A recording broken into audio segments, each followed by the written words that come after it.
Rasulillah sallallahu alaihi wasallam wa ala alihi wa ashabihi wa man tabi'ahu bi ihsanin ila yaumiddin. Summa amma ba'du. Puji dan syukur senantiasa dan tidak pernah bosan-bosannya kita panjatkan kehadiran Sang Maha Pencipta Allah Subhanahu wa Ta'ala, yang mana dengan limpahan karunia-Nya, rahmat-Nya, hidayah-Nya, serta anugerah-Nya kepada kita semua, kita kembali masih diberi kesempatan, kesehatan, dan usia panjang oleh Allah untuk sama-sama dan senantiasa mengabdikan diri kita di jalannya dengan menjalankan segala perintahnya dan menjauhi semua larangannya. Sholawat diiringi salam juga tidak pernah lupa pula kita haturkan kepada junjungan alam Nabi besar Muhammad sallallahu alaihi wasallam, di mana beliau telah bersabda dalam sebuah hadis, "Man salaka tariqan yaltamisu fihi ilman, sahalallahu lahu bihi tariqan ilal jannah." Barang siapa yang meniti sebuah jalan untuk menuntut ilmu agama Allah, maka niscaya Allah Subhanahu wa Ta'ala mudahkan baginya jalan menuju ke surganya Allah. Bapak Ibu kaum muslimin dan muslimat jamaah salat subuh yang diberkati oleh Allah, mari pada kesempatan subuh yang penuh dengan keberkahan ini, sambil kembali kita niat iktikaf di rumah Allah, mari sama-sama kita kembali melanjutkan pengajian kita dengan kitab Al-Muqaddimah karya Imam Ibn Khaldun rahimahullahu ta'ala anhu. Dan insyaallah pada kesempatan subuh kali ini kita kembali akan melanjutkan bacaan kita dengan hakikatul mukjizat. Apa yang menjadi hakikat daripada mukjizat yang diberi oleh Allah kepada setiap nabi dan rasul, dan sekaligus mukjizat ini menjadi tanda yang keempat terhadap kebenaran, terhadap keabsahan seorang nabi dan rasul sebagai klaim diri mereka sebagai utusan Allah. Maka disebut dengan mukjizat dari kata a'jaza. Salah satu fungsinya untuk mematahkan, untuk melemahkan siapapun yang menentang dakwahnya para nabi dan rasul.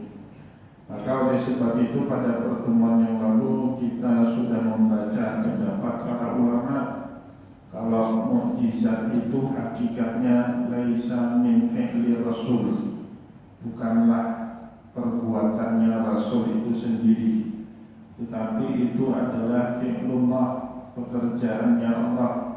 Dalam makna Nabi kita Muhammad tidak bisa semaunya sendiri untuk mempertontonkan, memamerkan mukjizatnya kepada orang ramai, kepada khalayak ramai, kecuali atas izin daripada Allah Subhanahu wa Ta'ala. Maka selanjutnya di dalam kitab Muqaddimah, Imam Ibn Khaldun juga membedakan antara mukjizat dengan sihir. Wasahiru ala diddi, adapun sihir itu berlawanan betul dengan mukjizat. Jadi ketika mukjizat itu nampak pada sosok diri seorang nabi dan rasul, itu juga sekaligus menjadi bisyarat akan, bisyarat itu maksudnya kabar berita baik akan dekatnya hubungan nabi dan rasul itu dengan Allah Subhanahu wa Ta'ala. Pada saat Nabi Musa yang punya mukjizat, wa kallamallahu Musa taklima, bisa berbicara langsung atau bisa berkomunikasi secara langsung dengan Allah, Itu juga sekaligus pertanda makin dekatnya hubungan antara Nabiullah Musa alaihissalam dengan Allah Subhanahu wa taala. Pada saat Nabiullah Isa diberikan kemampuan oleh Allah, istukhrijul hayya minal mayyiti, menghidupkan kembali orang yang sudah mati, maka itu juga sekaligus sebagai isyarat akan makin dekatnya hubungan Nabiullah Isa alaihissalam dengan Allah Subhanahu wa taala. Pada saat Nabi kita Muhammad sallallahu alaihi wasallam diizinkan oleh Allah dengan hanya memberi isyarat dengan jari telunjuknya, kemudian syaqqal qamar, bulan itu terbelah menjadi dua, itu sekaligus menjadi isyarat akan makin dekatnya hubungan Rasulullah sallallahu alaihi wasallam dengan Allah. Sedangkan sihir sebaliknya, Bapak Ibu, yang dijelaskan di sini oleh Imam Ibnu Khaldun, wasahiru ala didi, ya, sihir itu sebaliknya, makin dipelajari, makin sakti ilmu sihir kita, makin sebagai pertanda kalau kita makin jauh dari Allah Subhanahu wa taala. Nah, maka jangan heran orang yang ilmu sihirnya paling sakti, Bapak Ibu, orang yang paling durhaka dengan Allah Subhanahu wa taala. Makin kuat, makin banyak dia mendurhakai Allah, melakukan perbuatan dosa, melakukan perbuatan maksiat, makin sakti mandraguna ilmu sihir yang dia pelajari. Kenapa? Karena tadi belajar ilmu sihir itu pasti menyebabkan seseorang makin kufur, makin jauh dengan Allah. Nah, maka ilmu sihir ini termasuk ilmu yang di dalam syariat kita dilarang untuk dipelajari dan diajari. Bahkan Allah di dalam surat Al-Baqarah mengkafirkan syaitan, salah satunya karena mengajarkan ilmu sihir kepada umat manusia. Wattaba'u ma tatlu syayatinu ala mulki Sulaiman wa ma kafara Sulaimanu walakinna syayatina kafaru yu'allimuna nasa sihr. Tidaklah Sulaiman itu yang kafir, karena syaitan menuduh yang mengajarkan sihir kepada umat manusia itu Nabiullah Sulaiman. Nabiullah Sulaiman bukan sihir, nabi beliau, ya, diceritakan kepada kita di dalam Al-Quran. Ya, setelah doanya kepada Allah, Rabbighfirli wa habli mulkan la yanbaghi li ahadin min ba'di innaka antal wahhab. Ya Allah, ampunilah dosaku, anugerahkanlah kepada diriku kekuasaan la yanbaghi li ahadin min ba'di, yang kekuasaan itu tidak boleh, tidak patut dikuasai oleh siapapun orang setelah diriku. Innaka antal wahhab, maka engkau adalah zat yang maha pemberi. Fasakharna lahu riha, langsung Allah Subhanahu wa taala mengabulkan doanya Nabiullah Sulaiman, diberikan banyak mukjizat, banyak anugerah. Jadi apa yang dimiliki oleh Nabiullah Sulaiman bukan sihir, anugerah itu dari Allah. Nah, dalam surat As-Saff disebut fasakharna lahu riha ruhaan haitsu asad, kami anugerahkan kepada dia, kami tundukkan kepada dia angin. Jadi angin apapun itu, mau angin barat, angin timur, angin utara, angin tornado, angin topan, semuanya tunduk kepada perintahnya Nabiullah Sulaiman. Ya, ruhaan haitsu asad, dia akan membawa Sulaiman kemanapun yang diinginkan oleh beliau. Nah, begitu juga selanjutnya, wasyayatina kulla bana'in wa bawas, juga bangsa setan itu, bangsa jin itu tunduk kepada Nabiullah Sulaiman. Kulla bana'in, menjadi pekerja. Buruhnya Nabiullah Sulaiman itu bangsa jin, ya. kullabana'in wa ghawas, dan para penyelam yang mencarikan mutiara harta karun di dalam laut kepada Nabiullah Sulaiman. Wa akharina mukarramina fil asfar, dan juga ada sekelompok bangsa jin yang diikat, dibelenggu, dikembok, dipenjara sama Nabiullah Sulaiman. Maka jin itu marah sekali sama Nabiullah Sulaiman, tunduk dia, tidak bisa macam-macam. Penguasa manusia dan jin Nabiullah Sulaiman itu. Maka dia ciptakanlah fitnah. Nabiullah Sulaiman yang mengajarkan sihir kepada umat manusia. Itu fitnahnya jin, fitnahnya syaitan kepada Nabiullah Sulaiman. Padahal yang beliau miliki itu bukanlah sihir. Mukjizat Allah, dengan mukjizat yang diberikan Allah kepada Nabiullah Sulaiman, tunduk angin, tunduk bangsa jin kepada beliau. Maka di dalam ayat itu kemudian Allah menutup firman-Nya dengan berkata, ada ataquna famnun au amsik bi ghairi hisab. Itulah anugerah kami kepada Sulaiman. Famnun, silakan kau Sulaiman beri kepada orang lain. Boleh ngajari itu. Kenapa? Itu ilmu mukjizat, bukan ilmu sihir. Au amsik bi ghairi hisab, atau tahan, jangan kau ajarkan ilmu itu, cukup untuk dirimu saja, tanpa kami mintai pertanggungjawaban. Akhirnya Nabi Sulaiman memilih Bapak Ibu untuk tidak mengajarkan ilmu itu kepada siapapun, termasuk kepada anak keturunannya. Itu berat sekali. Sebagai seorang bapak, siapapun yang naluri kebapaan, naluri keayahan, tidak ada seorang ayah yang mau anaknya di bawah dirinya. Tidak ada itu, Pak. Tidak ada, dari zaman Nabiullah Adam sampai akhir zaman, tidak ada itu. Semua ayah, semua bapak kepingin anaknya itu minimal sama level dengan dirinya, capaiannya sama dengan dirinya. Kalau dia presiden, ya minimal anaknya jadi wakil presiden. Kalau anaknya, ayahnya Kapolsek, minimal anaknya jadilah reskrimum. Seperti itu.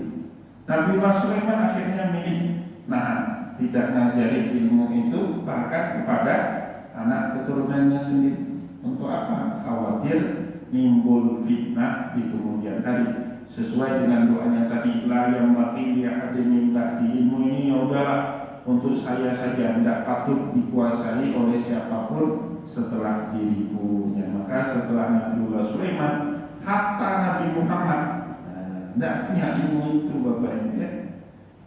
Pernah ada dalam hadis Nabi Muhammad kan diturunkan ayat-ayat yang menceritakan kehebatannya Sulaiman itu. Yang paling banyak itu dalam surat An-Naml, dalam surat As-Sad. Bapak Ibu kalau mau baca tentang kehebatan Nabiullah Sulaiman, dalam dua surat itu diceritakan sama Allah. Maka Nabi Muhammad setelah membaca kisah kehebatan Nabiullah Sulaiman, beliau sebagai manusia biasa terlintas dalam pikiran beliau, nyosang tarakiyah Allah. Bagus juga ini kalau saya minta ke Allah untuk makin mantap, makin keren dalam menyebarkan agama Allah. Maka Rasulullah berkata kemudian di dalam hadis, sa'altullaha mas'alatan wa waditu an la as'aluhu abadan. Saya pernah minta sama Allah satu masalah. Apa masalah itu? Beliau minta bisa seperti Nabiullah Sulaiman alaihissalam. Tetapi setelah beliau pikir-pikir, wa waditu an la akuna as'alahu. Saya menyesal betul pernah meminta itu kepada Allah Subhanahu wa taala. Kenapa? Jadi sunnah bagi umatnya nanti minta macam-macam, minta dikasih ilmu pengasih, minta dikasih ilmu pesugihan, minta dikasih ilmu sakti mantra guna. Tapi karena Nabi kita tidak pernah mencontohkan itu, akhirnya itu bukanlah bagian daripada sunnahnya Rasulullah. Jadi Bapak Ibu yang ngamali ini untuk dijadikan pengasih. Itu bukan sunnahnya Rasulullah. Rasulullah tidak pernah mengajari hal-hal yang seperti itu kepada umatnya. Nah, maka seperti yang dikatakan oleh Imam Ibnu Khaldun di dalam kitab Muqaddimahnya, sihir ini bertentangan betul dengan yang namanya mukjizat. Di mana letak pertentangannya? Mukjizat makin membuat seorang nabi itu dekat dengan Allah. Sihir jika dipelajari makin membuat manusia itu kufur dengan Allah. Makin tinggi tingkat kekufurannya, makin sakti pula ilmu sihir yang dia tuntut. Maka jangan heran Sumanto dulu itu ya pernah makan daging orang bahkan. Ya, itu supaya ilmu sihirnya makin kuat gitu. Ya. Makin kuat dia melanggar syariat. Ada juga yang baca mantranya itu diambil dari ayat Al-Quran, tapi dibaca sungsang, dibaca kembali. Itu kan durhaka betul, membolak-balik kalamnya Allah. Jangankan kalam Allah, Bapak Ibu, omongan kita dipelintir sama orang aja marah gitu. Kita tidak pernah ngomong A, kemudian datang orang bilang, "Hai, John, kayu ditunggunya." Padahal kita tidak pernah bilang itu. Marah kita. Apalagi kalau yang disungsang, yang dipelintir itu adalah kalam Allah. Sihir seperti itu. Ya, makin kuat kita menentang syariat, maka ngamali agama itu harus dengan ilmu, Bapak Ibu. Kalau tidak dengan ilmu, makin yang muncul itu bukan apa ya, bukan karomah, bukan maunah bagi kita selain Nabi, tetapi tadi sihir yang akan muncul, termasuk ngamali zikir. Tanya dulu Bapak Ibu, kalau ada seorang guru ngajar di zikir-zikir tertentu itu, tanya dulu kaifiahnya bagaimana, sanadnya bagaimana kepada Rasulullah. Bahaya sekali kita ngamali zikir-zikir sesuatu yang tidak habis penutuhnya, itu bahaya. Khawatirnya salah ngamali, ya, bukannya ilmu karomah, bukannya maunah yang kita peroleh, justru tadi ilmu-ilmu yang tidak benar itu. Ya, maka disebut di sini oleh Imam Ibnu Khaldun, fa'af'aluhu kulluha syarrun wa fi maqasidish syarri. Jadi sihir itu af'aluhu kulluhu syarrun, semua prosedur yang ditempuh dalam menuntut ilmu sihir semuanya itu syarrun, jelek, dosa. Kalau agama misalnya sholat kan ada prosedurnya, semuanya baik, mulai dari taharah kan menyucikan diri, baik menyucikan fisik jasad ataupun menyucikan batin kita melalui wudu, ya, bersih badan kita, segar. Bapak Ibu keringatan nyangkul kebun seharian, tiba-tiba dengar suara azan zuhur, dengan wudu segar lagi itu bawaannya. Apalagi wudunya sempurna dengan sunnah-sunnahnya, bersiwak dulu sebelum berwudu, setelah berwudu pakai minyak wangi lagi, hilang itu bau-bau keringat, segar. Segar balik badan segar, dosa pun gugur, kata Rasulullah dengan wudu. Yang man tawadda'a fa ahsana wudu kharajal khatayahu min tahti jasadi hatta takhruja min tahti al-fari. Orang yang wudu itu keluar semua dosa dari anggota-anggota tubuhnya itu. Prosedur ibadah itu Bapak Ibu makin membuat kita baik, makin membuat kita dekat dengan Allah. Puasa itu kan toksik, puasa itu toksik, racun baik fisik maupun racun spiritual. Dengan berpuasa Bapak Ibu yang dimuliakan oleh Allah, penyakit fisik itu hilang semua. Ya, sebanyak apapun, seberapa tinggi pun gula kita, kandungan gula di badan turun sendirinya dengan berpuasa 13-14 jam. Berapa tinggi pun kolesterol, apalagi tekanan darah, diabetes, apalagi berbagai macam penyakit itu tak netral dengan kita berpuasa. Bukan hanya penyakit yang sifatnya fisik, penyakit spiritual juga. orang yang syahwatnya menggebu-gebu, ya, obatnya itu toksiknya apa? Puasa. Ya, hilang menggebu-gebu syahwatnya itu, ya, dengan dia berpuasa. Maka prosedur ibadah ini makin membuat kita baik, makin membuat kita dekat dengan Allah. Sedangkan sihir semua prosedurnya itu Bapak Ibu buruk. Nah, ini sekedar pengetahuan ya, sekedar ilmu, bukan untuk diamalkan. Nah, itu misalnya ilmu pengasih. Ilmu pengasih itu pokoknya semua orang senang sama kita. Itu prosedurnya Bapak Ibu melanggar syariat semua. Sholat malam tahajud, sholat juga, tapi sholatnya tidak sesuai dengan tuntunan syariat. Telanjang bulat sholatnya, nggak pakai uduk bukil, jangan pakai kain ataupun jangan pakai pakaian sehelai benang pun menutup badan kita, telanjang bulat. Nah, kemudian taruh foto lawan jenis yang kita ingin pelet, taruh di situ di tempat sujud kita itu. Nah, diikat dengan benang dan jarum. Kemudian harus ada satu anggota tubuh dari orang yang kita sukai itu, misalnya rambutnya kah, atau kukunya kah, atau air liurnya boleh juga, kulitnya boleh juga, diikat bersamaan dengan foto, dengan benang, dengan jarum, diikat, taruh kemudian di tempat sujud. Nah, dibacakan mantranya tidak usah saya sebut ya, dalam Al-Quran, nanti diamalkan pula nanti.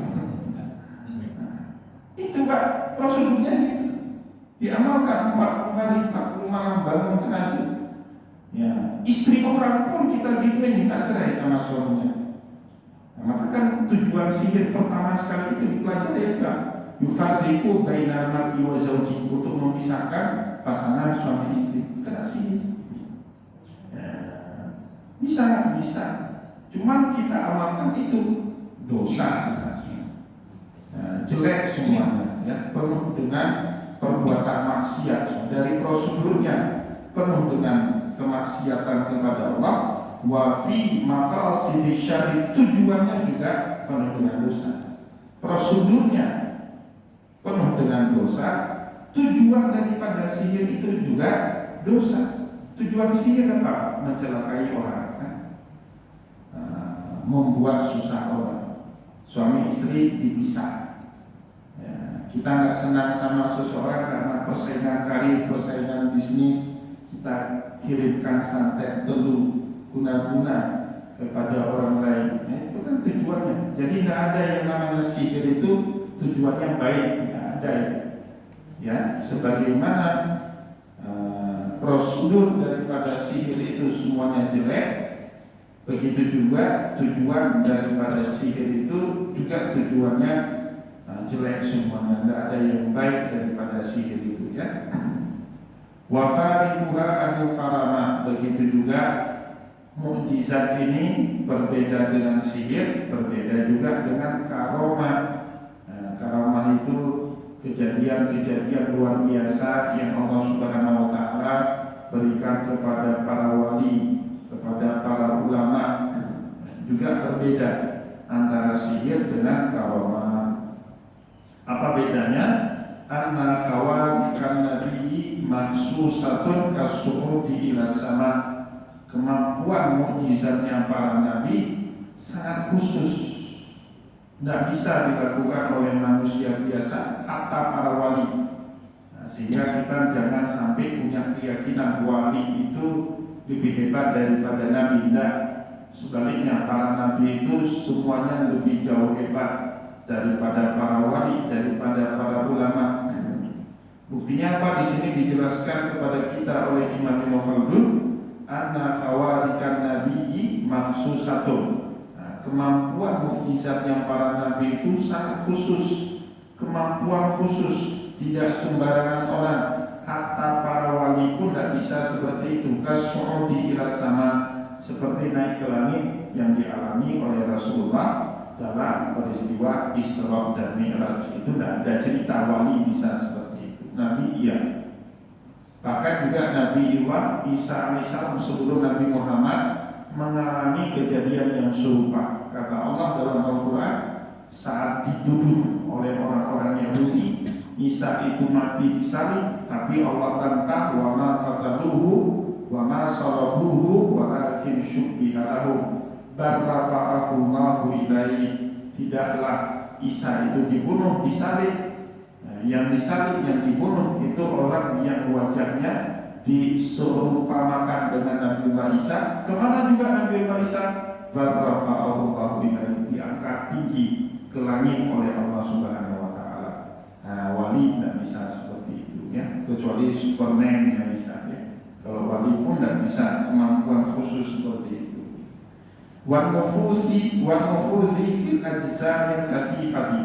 Begitu juga punya kemampuan menerobos benda-benda yang maha padat. Ya, kita kan nggak bisa karena masih punya fisik, kecuali ruh. Ya, bangsa jin, kata Allah dalam Al-Quran, innahu yarakum wa qabiluhu min haitsu la tarawun. Jin itu karena dia tidak punya ajsadil kasifah, zat padat pada tubuhnya itu, pada materi tubuhnya, dia bisa menerobos antara dua ruang yang berbeda. Itu jin bisa, atau ruh juga bisa. Nah, disebut di dalam banyak Al-Quran itu. Tapi manusia biasa tidak bisa terobos dinding ini, tidak bisa. Tapi Nabi bisa. Nabiullah Shaleh bisa mengeluarkan onta besar dari sebuah batu. Itu onta dan batu itu Nabi kita lihat. Ya, tapi orang-orang yang kafir tetap mengingkari mukjizat itu. Nabiullah Zakaria saat dikejar-kejar sama orang Yahudi masuk ke dalam batang pohon, tampak meninggalkan jejak bekas. Kalau kita mau masuk ke batang pohon besar kan harus gergaji dulu. Nah, kalau Nabiullah Zakaria masuk terus tembus. Nah, itu kemampuan khusus yang hanya dimiliki para nabi dengan mukjizatnya. Wa ihyaul mawat atau wa ihyaul mauta, menghidupkan orang yang sudah mati. Itu Nabiullah Isa betul-betul mati, Pak. Bahkan mohon maaf kalau kita baca ayat tadi, wa istukhrijul hayya minal maiti, ya, kemampuan Nabiullah Isa untuk menghidupkan orang mati itu, Pak. Ada mayat yang sudah didatangi belatung, coba bayangkan. Bukan mayat segar. Kalau mayat baru mati 1-2 jam kan masih segar, belum kaku. Ini mayat sudah mau membusuk, Pak. Didatangi belatung, sudah datang belatung itu di mayat. Ditantangi Nabi Isa supaya hidupkan itu manusia. Hidupkan sama beliau. Dihidupkan. Waktu hidup, Pak, orangnya ada belatung di belatung itu masih ada di badannya, tapi dia hidup. Coba bayangkan gimana. Nah, nggak bisa manusia biasa untuk melakukan itu. Di Sulawesi ada tradisi suku Toraja menghidupkan orang mati. Nama tradisinya Manene. Nah, saya pernah datang itu ke Toraja itu. Ada acara di Sulawesi, karena penasaran saya datang. Nah, Toraja itu kan dataran tinggi, sering disebut daerah di atas langit. Saya datang di situ, Pak. Ada tradisi itu, orang tuh kalau ada bapaknya, kakeknya meninggal, itu ditaruh dalam satu kamar, dalam peti, dipakaikan jas, dipakaikan baju, ya. Setelah sekian puluh tahun nanti baru ditaruh di atas gunung, ditaruh di atas gua, di atas gunung. Nanti ada hari-hari tertentu itu mayat dihidupkan. Jalan mayat itu, Pak, pakai sihir, jampi-jampi. Tapi tidak seperti manusia hidup pada umumnya. Ya, kalau kita panggil namanya, misalnya namanya Samsul, Samsul, bu, jatuh ya. Mayat itu jatuh. Kalau Nabi Isa itu, Pak, betul-betul hidup, ya, kembali hidup. Nah, itu kemampuan khusus yang dimiliki para nabi. Wa taklimul malaikat, berbicara dengan para malaikat. Nah, Nabi Muhammad sering sekali berdiskusi, berbicara. Bahkan di malam bulan Ramadan tiap malam datang malaikat Jibril, fa yudarisuhul Quran, mudarasah Al-Quran dengan Rasulullah Sallallahu Alaihi Wasallam. Malaikat Jibril, Nabi Muhammad baca, Jibril dengar, Nabi Muhammad capek, Jibril baca, Rasulullah yang simak bacaan Al-Qur'annya malaikat Jibril. Wa tayran fil hawa, juga terbang di langit, yaitu kemampuan-kemampuan khusus yang hanya dimiliki para nabi melalui mukjizatnya dan tidak dimiliki para wali ataupun ulama dengan karomah. Jadi karomah itu kemampuannya jauh di bawah mukjizatnya para nabi. Insyaallah pada pertemuan yang akan datang kita lanjut membahas apa itu karomah, bagaimana Allah menganugerahkan karomah itu kepada para ulamanya. Semoga apa yang telah kita sampaikan pada kesempatan subuh ini bermanfaat kepada kita semua. Saya mohon maaf jika ada yang tidak berkenan. Wassalamualaikum warahmatullahi wabarakatuh.